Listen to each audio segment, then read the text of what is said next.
ಬೃಹತ್ತಾದಂತಹ ನಾಗರ ಒಂದು ಈಗ ಪ್ರತ್ಯಕ್ಷವಾಗಿದೆ. ನಿಧಿ ಹತ್ರ ಹಾವುಗಳು ಕಾವಲಿರ್ತವೆ ಎನ್ನುವಂತಹ ಮಾತು ಪುರಾಣದಿಂದಲೂ ಕೂಡ ನಾವು ಕೇಳಿಕೊಂಡು ಬರ್ತಾ ಇದ್ವಿ. ಅದೇ ರೀತಿಯಾಗಿ ಈಗ ಅಲ್ಲೊಂದು ಹಾವು ಪ್ರತ್ಯಕ್ಷವಾಗಿದೆ. ಅದು ಬೃಹತ್ತಾದಂತಹ ನಾಗರ ಹಾವು.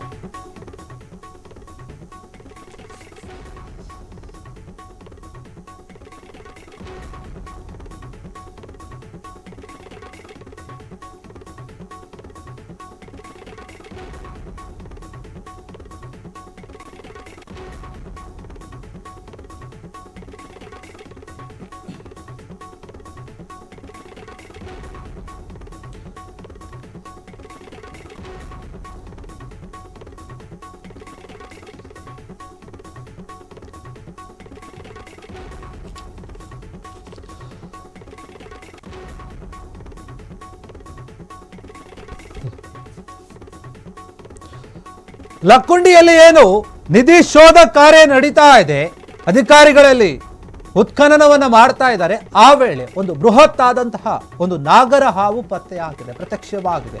ಹಾವು ಕಂಡು ಗಾಬರಿಗೊಂಡಿದ್ದಾರೆ ಮಣ್ಣು ಅಗೆಯುತ್ತಿದ್ದಂತಹ ಜೆಸಿಬಿ ಚಾಲಕ.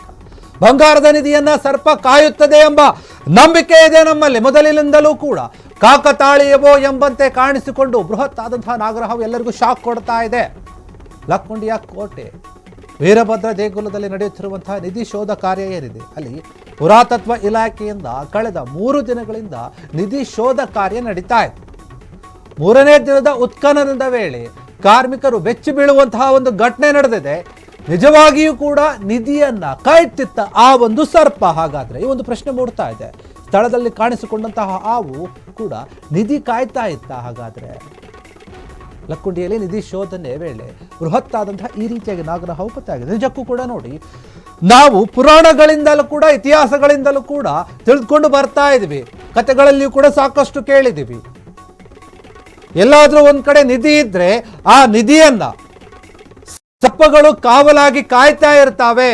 ಅದಕ್ಕೆ ಸಂಬಂಧಪಟ್ಟಂತಹ ಮಾಲೀಕರು ಬರೋ ತನಕ, ಯಾರು ವಾರಸುದಾರರಿದ್ದಾರೋ ಅವರಿಗೆ ಸಿಗೋ ತನಕ ಬೇರೆಯವರು ಯಾರೂ ಕೂಡ ಆ ಒಂದು ನಿಧಿಯನ್ನ ವಶಕ್ಕೆ ಪಡೆದುಕೊಳ್ಳಬಾರದು ಅಂತ ಹೇಳಿ ಇಂದಿನ ಕಾಲದಿಂದಲೂ ಕೂಡ ಸರ್ಪಗಳು ನಿಧಿಯನ್ನ ಕಾವಲಾಗಿ ಕಾಯ್ತಾ ಇರ್ತವೆ ಎನ್ನುವಂತಹ ಮಾತುಗಳನ್ನು ನಾವು ಕೇಳಿಕೊಂಡೇ ಬಂದಿದ್ದೀವಿ. ಸಾಕಷ್ಟು ಕಥೆಗಳಲ್ಲಿ ನೋಡಿದ್ದೀವಿ, ಸಿನಿಮಾಗಳಲ್ಲಿ ಕೂಡ ನೋಡಿಕೊಂಡು ಬಂದಿದ್ದೀವಿ. ನಿಮಗೆ ಗೊತ್ತು ಹಿಂದೆ ಏನಾಯ್ತು ವಿಚಾರ? ಅನಂತ ಪದ್ಮನಾಭ ದೇವಾಲಯದಲ್ಲಿ ಎಲ್ಲಾ ಬಾಗಿಲುಗಳನ್ನು ಓಪನ್ ಮಾಡಿದ್ರು, ಆದ್ರೆ ಒಂದು ಬಾಗಿಲನ್ನು ಓಪನ್ ಮಾಡೋಕೆ ಆಗಿಲ್ಲ. ಯಾಕೆ ಅಂತಂದ್ರೆ ಅದಕ್ಕೆ ಸರ್ಪಗಾವಲು ಇದೆ, ಸರ್ಪದ ಒಂದು ಚಿಹ್ನೆಗಳಿದೆ. ಅದನ್ನು ಓಪನ್ ಮಾಡಬೇಕಂತಂದ್ರೆ ಅದಕ್ಕೆ ಗರುಡ ಮಂತ್ರ ಬೇಕು. ಅದೆಲ್ಲೂ ಕೂಡ ಇಲ್ಲ, ಯಾರಿಗೂ ಕೂಡ ಅದು ಗೊತ್ತಿಲ್ಲ. ಗೊತ್ತಿರುವಂಥವ್ರು ಯಾರು ಕೂಡ ಬದುಕಿಲ್ಲ. ಹೀಗಾಗಿ ಅದನ್ನು ತೆಗೆಯೋಕೆ ಆಗ್ತಾ ಇಲ್ಲ. ಈಗ ಇಲ್ಲಿ ಕೂಡ ಅಷ್ಟೇ, ಉತ್ಖನನ ಮಾಡುವಂತಹ ವೇಳೆ ನಾಗರ ಹಾವೊಂದು ಪತ್ತೆಯಾಗಿದೆ. ಅದು ಆಕಸ್ಮಿಕವಾಗಿ ಬಂದಿದ್ದೋ ಅಥವಾ ಆ ನಿಧಿಯನ್ನು ಕಾಯ್ತಾ ಇರುವಂತಹ ಹಾವೋ ಗೊತ್ತಿಲ್ಲ. ನೋಡಿ, ಇಷ್ಟು ದಿನ ಆ ಹಾವು ಕಾಣಿಸ್ಕೊಳ್ಬೋದಿತ್ತು, ಆದರೆ ಈಗ ನಿಧಿಯನ್ನು ಹುಡುಕಬೇಕಾದ್ರೆ, ಶೋಧ ಕಾರ್ಯ ಒಂದು ನಡೆಯಬೇಕಾದ್ರೆ ಈಗ ಹಾವು ಪ್ರತ್ಯಕ್ಷ ಆಗಿದೆ. ಅಂದರೆ ನಿಜಕ್ಕೂ ಕೂಡ ಎಲ್ಲರೂ ಕೂಡ ಆಶ್ಚರ್ಯ ಆಗ್ತಾ ಇದ್ದಾರೆ. ಕೆಲವರು ನಂಬ್ತಾ ಇದ್ದಾರೆ, ಹೌದಪ್ಪ ನಿಜ, ಇಲ್ಲಿ ನಿಧಿ ಇರೋದಕ್ಕೇನೆ ಈ ಹಾವು ಓಡಾಡ್ತಾ ಇದೆ, ಈ ಸರ್ಪ ಓಡಾಡ್ತಾ ಇದೆ, ಈ ನಿಧಿಯನ್ನು ಕಾಯ್ತಾ ಇರುವಂತಹ ಸರ್ಪ ಅದು ಅಂತ ಹೇಳಿ ಕೆಲವರು ತುಂಬ ನಂಬುತ್ತಾರೆ. ನೋಡಿ, ಇದೇ ವಿಚಾರದಲ್ಲಿ ನಿಧಿ ಸಿಕ್ಕಂತಹ ಮನೆತನದವ್ರು ಏನು ಮಾಡ್ತಾರೆ, ನಿಧಿ ಸಿಗಬಾರ್ದು, ಸಿಕ್ಕರೆ ಏನೋ ಒಂದು ಕೇಡಾಗುತ್ತೆ ಕುಟುಂಬಕ್ಕೆ ಅಂತ ಹೇಳಿ ಅದನ್ನು ವಾಪಸ್ ಮಾಡಿದರೆ, ಸರ್ಕಾರಕ್ಕೆ ಒಪ್ಪಿಸಿದ್ದಾರೆ. ಇಲ್ಲಿ ನಂಬಿಕೆ, ಈ ನಂಬಿಕೆಯನ್ನು ನಾವು ನೋಡ್ತೀವಿ. ಇನ್ನು ಈಗ ದಿಢೀರಂತ ಹಾವು ಕಾಣಿಸ್ಕೊಂಡ್ರೆ 3ನೇ ದಿನ ಇದು ಅಗಿತಾ ಇದ್ದಾರೆ, ಅಲ್ಲಿ ಏನಾದರೂ ಸಿಗ್ಬೋದು ಬೇರೆ ಬೇರೆ ರೀತಿ ಅಂತ. ಈಗ ದಿಢೀರಂತ ಪ್ರತ್ಯಕ್ಷ ಆಗಿದೆ ಹಾವು. ಇದನ್ನು ಕಂಡು ಅಲ್ಲಿನ ಜನರು ಗಾಬರಿ ಆಗಿದ್ದಾರೆ. ಜೆಸಿಬಿ ಏನು ಅಗಿತಾ ಇರ್ತಾರಲ್ಲ ಅವರು ಕೂಡ ಅಷ್ಟೇ, ಚಾಲಕರು, ಇದು ಏನಪ್ಪ ನಾರ್ಮಲಾಗಿ ಬಂದಿದ್ದ ಅಂತ ಕೂಡ ಕೆಲವರು ಯೋಚನೆ ಮಾಡ್ಬೋದು. ಇನ್ನು ಕೆಲವರು ಇಲ್ಲ, ಇದು ದೇವರು ಒಂದು ಹಾವಿರ್ಬೋದು.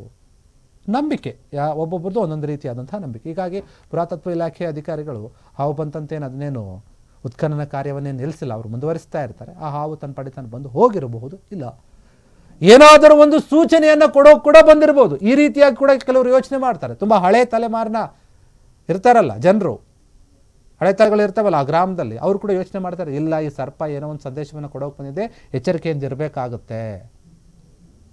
ಮೊದಲೇ ಏನು ಸಿಕ್ತಲ್ಲ, ಅವರು ಮನೆತನದವರು ಕೂಡ ಈ ಒಂದು ವಿಚಾರವಾಗಿ ಭಯ ಆಗಿರ್ಬೋದು, ಗಾಬರಿ ಆಗಿರ್ಬೋದು. 3ನೇ ದಿನ ಉತ್ಖನನ ನಡೀತಾ ಇದೆಯಲ್ಲ, ಈಗ ಈ ರೀತಿಯಾಗಿ ಹಾವು ಕಾಣಿಸ್ಕೊಂಡು, ಸರ್ಪ ಒಂದು ಕಾಣಿಸ್ಕೊಂಡು ಎಲ್ಲರನ್ನ ಆತಂಕಕ್ಕೆ ಒಳ ಮಾಡಿದೆ. ಏನಾಗಬಹುದು? ಯಾಕೆ ಬಂತ ಆ ಹಾವು? ಇದೇ ಸಮಯದಲ್ಲಿ ಯಾಕೆ ಬಂತು? ಅಗಿತಿರ್ಬೇಕಾದ್ರೆ? ಹೀಗಂತ ಪ್ರಶ್ನೆಗಳು ಮೂಡ್ತಾ ಇದೆ. ಕ್ಷಣ ಕ್ಷಣದ ಸುದ್ದಿಗಳಿಗಾಗಿ ಫ್ರೀಡಂ ಟಿವಿ ಸಬ್ಸ್ಕ್ರೈಬ್ ಮಾಡಿ, ಲೈಕ್ ಮಾಡಿ ಹಾಗೂ ಫಾಲೋ ಮಾಡಿ. ಹೊಸ ಸುದ್ದಿಗಳ ನೋಟಿಫಿಕೇಶನ್ಗಾಗಿ ಬೆಲ್ ಐಕಾನ್ ಮೇಲೆ ಕ್ಲಿಕ್ ಮಾಡಿ.